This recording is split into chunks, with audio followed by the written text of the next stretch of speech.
बिस्मिल्लाहिर्रहमानिर्रहीम। अस्सलाम वालेकुम डियर स्टूडेंट्स। आज हम chemistry class 9 new book unit number 4 stoichiometry का नेक्स्ट टॉपिक पढ़ेंगे। Topic 4.1 chemical formula. ये एक आसान सा टॉपिक है। एलिमेंट और कंपाउंड जो हैं वो किस तरह एग्जिस्ट करते हैं, उनका केमिकल फार्मूला कैसा होता है, तो ये इस टॉपिक में डिस्कस करेंगे। इसको साथ साथ रीड करते हैं और साथ साथ इसको एक्सप्लेन भी मैं करता जाऊँगा। Element exist in different forms in this world. जितने भी एलिमेंट्स हैं इस दुनिया में वो डिफरेंट फॉर्म्स में एग्जिस्ट करते हैं। There are elements which exist in form of aggregate atom. कुछ एटम्स तो हैं वो इकट्ठे मतलब जुड़ के रहते हैं। एग्रीगेट का मतलब होना है कि जुड़ के रहना, मतलब बॉन्ड बना के। These elements are represented by their symbol alone. ये जो एलिमेंट हैं जो कि बॉन्ड बना के रहते हैं, इन एलिमेंट्स को सिर्फ उनके सिंबल से ज़ाहिर किया जाता है। जैसे कि मिसाल के तौर पर सोडियम, उसको सिर्फ सिंबल Na से रिप्रेजेंट किया जाएगा। कैल्शियम, कार्बन, आयरन Fe वगैरह। On the other hand elements like O2, N2, H2 exist in discrete molecule in which their atoms are chemically bonded to each other। मतलब कुछ element हैं वो bond बना के रहते हैं, वो अकेले रहना पसंद नहीं करते, वो पेयर की फॉर्म में रहते हैं, मतलब जोड़ा बना के रहते हैं। जैसे कि ये देखें O2 मतलब ऑक्सीजन अपने जैसे एक और एटम के साथ जुड़ के रहता है, एक भी अकेला नहीं रहता। इस तरह N2 नाइट्रोजन मतलब ये बॉन्ड बना के रहता है अपने जैसे एक और नाइट्रोजन के साथ। हाइड्रोजन भी इसी तरह। इसको कहते हैं discrete molecule. In ozone 3 atoms of oxygen are bonded to each other, so its chemical formula is O3। अब देखें वैसे तो देखें वो दो दो हैं जुड़े हुए, हाइड्रोजन हाइड्रोजन अपने जैसे के साथ एक बॉन्ड बना के H2 की फॉर्म में एग्जिस्ट कर रहा है। लेकिन ऑक्सीजन जो है ये दो तरह से रहता है। ये अपने जैसे एक एटम के साथ बॉन्ड बना के रहता है, ऑक्सीजन मॉलिक्यूल बन के भी रह लेता है, और ये 3 एटम जुड़ के भी ओजोन की फॉर्म O3 में भी एग्जिस्ट करते हैं। तो ऑक्सीजन जो है ये दो तरह से एग्जिस्ट करता है, O2 की फॉर्म में भी कर लेता है, O3 की फॉर्म में भी एग्जिस्ट करता है। Similar two elements chemical compounds also exist in different form. जिस तरह एलिमेंट डिफरेंट फॉर्म में एग्जिस्ट करते हैं, मतलब अकेले भी रह लेते हैं, बॉन्ड बना के भी रह, जिस तरह केमिकल कंपाउंड्स भी जो हैं वो भी डिफरेंट फॉर्म में एग्जिस्ट करते हैं। जैसे कि कॉमन साल्ट जो कि आम नमक है, घरों में यूज़ होता है, सोडियम क्लोराइड जिसका फार्म जिसको कहते हैं, is exist in the form of ions which are bonded together in the form of crystal. अब सोडियम क्लोराइड का फार्मूला देखें, इसमें आइंस होते हैं Na+ sodium ions and chloride Cl negative ion. Since the ratio between its ions is 1:1, so sodium chloride is represented by formula unit NaCl। अब देखिए sodium chloride जो है NaCl, इसके जो आइंस के दरमियान रेशो है, अगर हम इसके आइंस बनाएं Na sodium ions plus chloride आइन, ये मिल के हमें क्या देते हैं, सोडियम क्लोराइड। अब इसके देखें इनके आइंस के दरमियान रेशो, एक सोडियम का आइन है और एक ही क्लोराइड का आइन है, 1:1 से जब मिलते हैं तो हमें सोडियम क्लोराइड देते हैं। अब कंपाउंड्स जो हैं वो दो तरह के होते हैं, आयोनिक कंपाउंड और कोवलेंट कंपाउंड।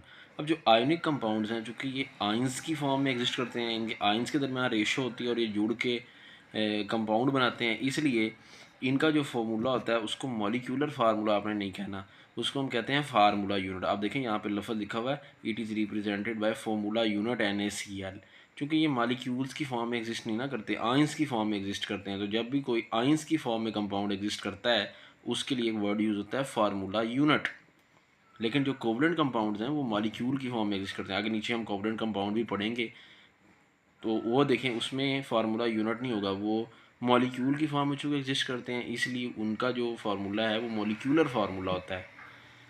आगे पढ़ते हैं। Similarly the ionic compounds are represented by their formula unit which shows the minimum ratio present between their ion. तो जो फार्मूला यूनिट है वो ये शो करता है कि आयोनिक कंपाउंड्स के आइंस के दरमियान मिनिमम रेशो कितनी है। जैसे सोडियम क्लोराइड में 1:1 है, इस तरह एग्जांपल अदर कौन सी है, कैल्शियम क्लोराइड, इसमें 1:2 हो जाएगी, एक कैल्शियम है 2 क्लोरीन है। इस तरह KBr ये 1:1 होगा क्योंकि एक पोटाशियम एक ब्रोमाइड आइन। बेरियम क्लोराइड इसमें 1:2 होगी। अब देखिए ये तो हो गया आयोनिक कंपाउंड का फार्मूला यूनिट। अब कोवलेंट कंपाउंड जो हैं वो किस तरह एग्जिस्ट करते हैं। Covalent compound generally exist in discrete molecule in which atoms are bonded together. अब देखिए इसमें एटम्स बॉन्ड बना के मॉलिक्यूल की फॉर्म में एग्जिस्ट करते हैं, इसलिए इनके फार्मूले को हम फार्मूला यूनिट नहीं कहेंगे बल्कि मॉलिक्यूलर फार्मूला कहेंगे। अब इसकी एग्जांपल अगर आप देखें water exist as a molecules which are represented by chemical formula H2O। तो देखें वाटर जो है मॉलिक्यूल की फॉर्म में एग्जिस्ट करता है जिसका फार्मूला कितना होता है H2O। अब ये शो कर रहा है कि एक ऑक्सीजन दो हाइड्रोजन के साथ बॉन्ड बना के एग्जिस्ट करता है। इसमें हाइड्रोजन ऑक्सीजन के दरमियान एक फोर्स ऑफ अट्रैक्शन कहते हैं होती है, एक फोर्स ऑफ अट्रैक्शन होती है जिसको बोलते हैं hydrogen bonding.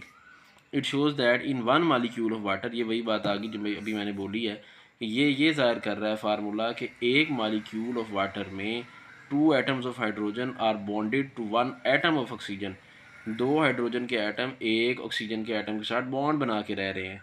Similarly the chemical compound like ammonia is represented by NH3 and methane gas is represented by CH4। Methane gas की जो घरों में यूज़ होती है ना, ये उसका जो मेन कंपोनेंट है वो मीथेन ही होता है जिसका फार्मूला CH4 होता है। केमिकल कंपाउंड इज दस represented by chemical formula which is called molecular formula of that compound which shows the all type of atoms bonded together in one molecule of that compound।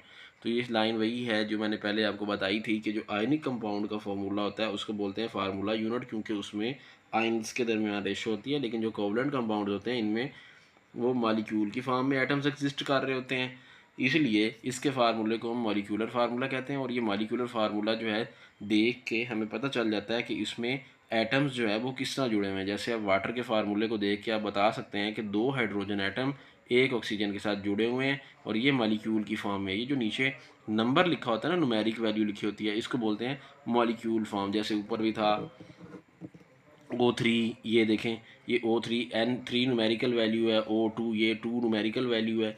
तो जब ऐसे form में लिखा होता है ना, जब इस फॉर्म में कोई एलिमेंट लिखा होता है ना तो वो कहते हैं ये मॉलिक्यूलर फॉर्म है, तो उसको कहा जाता है कि ये मॉलिक्यूलर फॉर्म में एग्जिस्ट करता है। तो देखिए सोडियम क्लोराइड, इसमें कहीं भी आपको न्यूमेरिकल वैल्यू नहीं नज़र आ रही, इसलिए ये मॉलिक्यूलर फार्मूला नहीं है, ये आइंस के दरमियान रेशो है जिसको फार्मूला यूनिट बोला जाता है।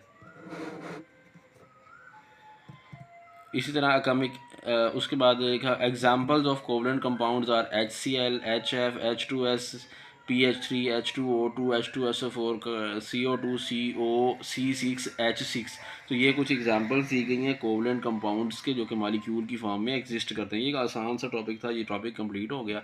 उम्मीद है ये टॉपिक आपको समझ आ गया होगा। नेक्स्ट टाइम इंशाल्लाह हम next topic empirical formula start करेंगे। इस चैनल पर मैथ, फिजिक्स और केमिस्ट्री के लेक्चर्स के साथ साथ बायो के लेक्चर्स भी अपलोड हो रहे हैं। इस चैनल को सब्सक्राइब करें, वीडियो को लाइक कर दें, दोस्तों के साथ शेयर कर दें। मिलते हैं नेक्स्ट वीडियो में जल्द एक नए टॉपिक के साथ। अपना ख्याल रखिएगा। अल्लाह हाफिज़।